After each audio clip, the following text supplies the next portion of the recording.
అందరికీ శుభోదయం. ఈ మాట నాకు చాలా ఇష్టం, అందుకే మీకు నేను చెబుతున్నాను. ఏంటి చేస్తున్నాను అనుకుంటున్నారా? జొన్నపిండి పకోడీలండి.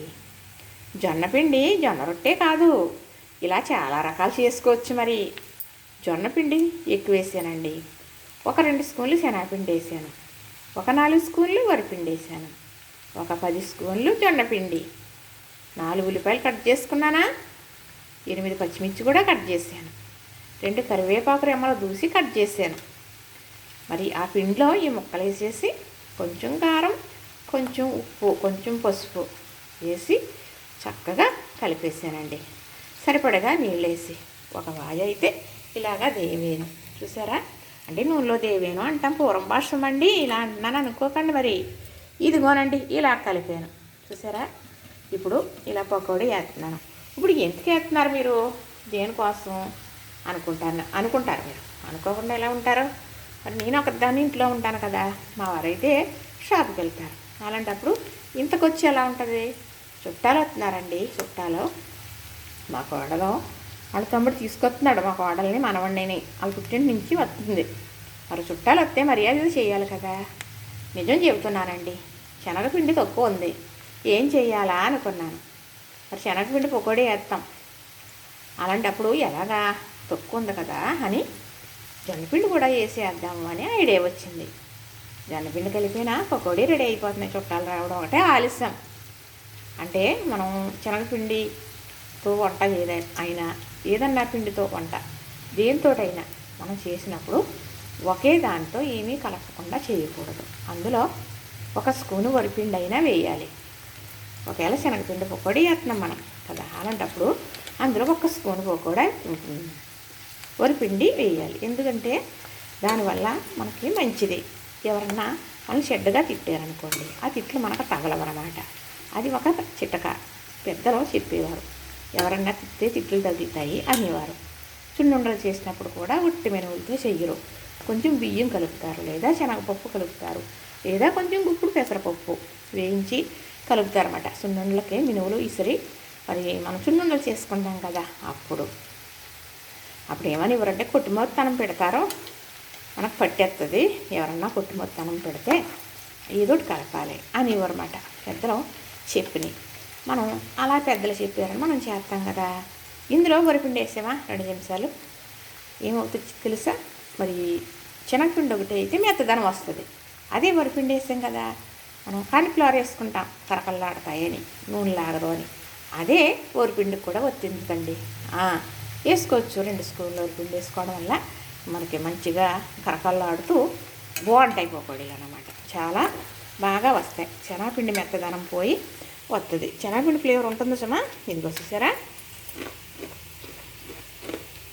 అబ్బో చుట్టం మర్యాద ఎలాగున్నా నేనే తినేసేటట్టున్నానండి. అంత బాగున్నాయి. మరి ఎప్పుడు కూడా పకోడీకి ఉల్లిపాయ ఎక్కువ కలుపుకోవాలి, పిండి తక్కువ కలుపుకోవాలి. అప్పుడు పకోడీ రుచి కరకల్లా ఆడతాయి. ఉల్లిపాయ అందులో బాగా ఏగుతుంది కాబట్టి చాలా తీపి రుచి ఉండి పకోడీలే రుచిగా ఉంటాయి. పకోడాలు ఇలా వేసుకుంటామండి. ఇదిగో ఇలా ఏగిన ఉల్లిపాయ ఉందనుకోండి, తింటుంటే చాలా బాగుంటుంది. ఇంకా తినాలి అనిపిస్తుంది అన్నమాట. అన్నీ చేస్తున్నానని కాదు సుమండి, చక్కగా ఒక 5 వేగాను కదా, చక్కగా వేగిపోయినాయండి. ఇవి తీసేసుకుందామా. ఇప్పుడు షుగర్ వాళ్ళు ఉన్నారనుకోండి, మరి శనగపిండి తినకూడదు, శనగపిండితో చేసినవి తినొద్దు అంటారు కదా. అలాంటప్పుడు ఇలా జొన్నపిండి కలుపుకుని వేసుకోవచ్చు, వరిపిండి కలుపుకుని వేసుకోవచ్చు, అలాగే రాగి పిండి కలిపి కూడా వేయచ్చు. వరిపిండితో చాలా బాగుంటాయండి. గట్టి పకోడీలా వేసుకున్నాం అనుకోండి 4 రోజులైనా ఉంటాయి, ఏమీ కావు. మరి ఏమన్నా తినాలి అనిపించినప్పుడు అన్నీ కొనుక్కొని తినడానికి అవ్వదు. షుగర్ ఉన్నప్పుడు అన్నీ తినలేము కూడా కదా. అలాంటప్పుడు ఇలా చేసుకున్నాం అనుకోండి చాలా బాగుంటాయి. నేను వరిపిండి పకోడాలు కూడా వేస్తానండి. ఉల్లిపాయ పచ్చిమిర్చి వేసేసి శనగపిండి ప్లేస్లో మనం వరిపిండి వేసుకోవడమే, అంతే చక్కగా అయిపోయి. చూసారు కదా?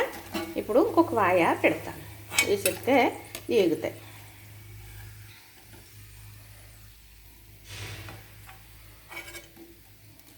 ఇప్పుడు మనం ఇక్కడ రెడీ చేసి పెట్టుకున్నాం కదా పిండి, చక్కగా ఇలా ఉంది కదా, చూసారా?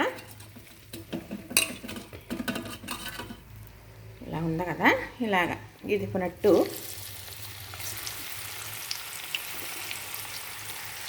ఇలాగా పడుతుంటే చక్కగా వస్తాయన్నమాట.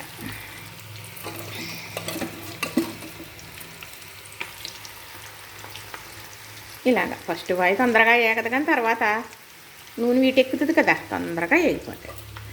ఇది ఈ వాయితో ఇలాగ అయిన తర్వాత ఇంకొక వాయి అవుతాయి, వేసేసుకుందాం. సరేనా మరి? ఇంతేనండి, జొన్న పిండి పకోడీ చూసారు కదా, చక్కగా ఇలా వేసుకున్నాం. మనం చుట్ట మర్యాద దక్కుతుందండి హ్యాపీగా. మరి పూర్వం చుట్టాలు వచ్చినప్పుడు ఇలా వేసారే అనుకోండి, ఆ చుట్టాలు పెట్టగా మిగిలిన ఉన్నాయనుకో రెండింటి పంచిపెట్టేవారు సుమండి. కొడుకు నిండా ఎవరో తినేవారు కాదండి. ఇది నిజం తెలుసా? ఇప్పుడు ఎక్కడుందండి? మనం అన్నం తిన తర్వాత కూడా భోజనం చేసేసామా మళ్ళీ ఇవి తినేస్తాం, తర్వాత ఏదన్నా ఉంటే తినేస్తాం, చెత్త కుండీలో వేస్తూనే ఉంటాం. అందుకేనండి ఈ పొట్టలో ఈ ఒళ్ళు ఈ జబ్బులును. అప్పుడు అలా తినేవారు నిజంగా. రుచిగా ఉందనుకోండి నలుగురికి పెట్టేవారు కొంత కొంత. ఒక మారేడుకాయ పగలగొడితే పండులా ఉందనుకోండి, ఇదిగో ఈ ముక్క తిను ఎంత బాగుందో అని చేతులు పెట్టేవారండి. అది పూర్వం మాయలేని రోజులు, అది నిజమని చెబుతాను నేను. చక్కగా ఒకటి రెడీ అయిపోయింది. మరి చెబుతూ ఉంటే ఎన్నన్నా చెప్పుకోవచ్చు, కానీ మీరు ఇలా చెప్పే అవకాశం నాకు ఇవ్వాలి. నేను చాలా చెప్పదలుచుకున్నాను. నాకు మీరు ఇచ్చిన అవకాశాన్ని చాలా సద్వినియోగం చేసుకోవాలి అని అనుకుంటున్నాను. నాలో చాలా ఎమోషనల్ ఉంది, అంతా మీ ముందు ఉంచాలని చాలా కోరికగా ఉంది. ఒక బాధ్యత నా మీద ఉంది, నా జీవితంతో సమానం అయి ముడిపడి ఉంది. ఆ జీవితానికి నేను సార్థకం చేయాలి అంటే నేను మీ వల్ల అభివృద్ధి అవ్వాలి.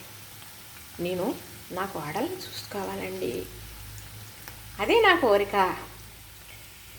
చూసారా చక్కగా వేసాను కదా, మీరు కూడా ఇలా వేసేసుకుంటారు కదా.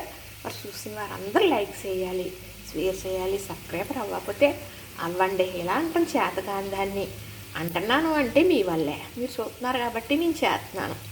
చేసే ప్రోత్సాహాన్ని మీరు ఇచ్చారు కాబట్టి తప్పకుండా మీ అందరు ఆదరాభిమానాలు ఉండి నిజంగా నాకు అంతటి అదృష్టం వస్తే కొండెక్కి పిండి పడతానండి. ఆ రోజు మీరు ఇస్తారని నేను చాలా ఆశతో ఎదురు చూస్తున్నాను. సరేనా?